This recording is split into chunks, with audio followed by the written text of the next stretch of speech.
Okay, I'll try to make this a little quicker than the last video, who knows, but this is the GB500 Plus that I took apart, okay? Trying to figure out if a guy could analyze it is going to be somewhere between tough and impossible, because if you look, I'm going to try to zoom in, you can see they've flooded this circuit board.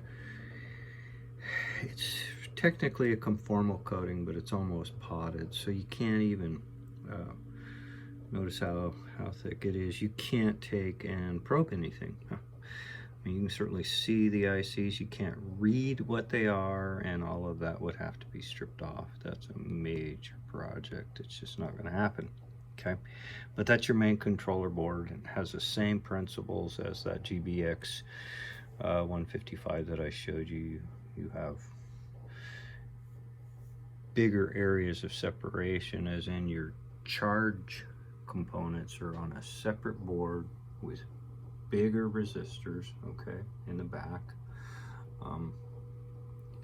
You have actually an LED system that'll monitor your current and all that, so you have more feedback, but still same principles apply to the USB outs. You can see that you have buck converters.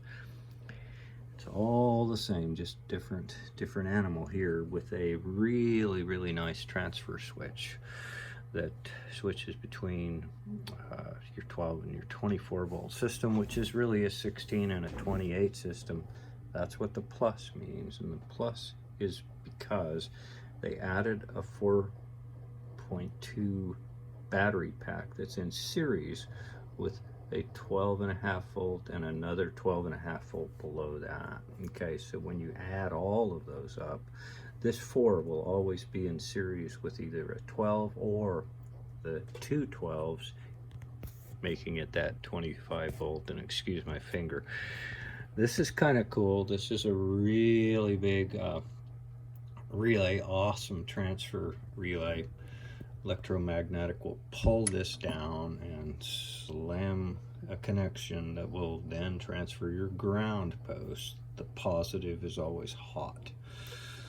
We'll roll around here, and this is kind of cool too. This is a directional control bank, if I can, there they are. Okay, so that is a huge diode array, all right, that prevents any sort of backflow of electricity if you hook things up backwards. I'm sure there's even some more complicated circuitry in that, and I'm trying not to beat my brain too hard on this one. Probably a little bit, you know, just is it worth it? A guy could actually use the battery in this. I thought I couldn't at first, but now I know how to.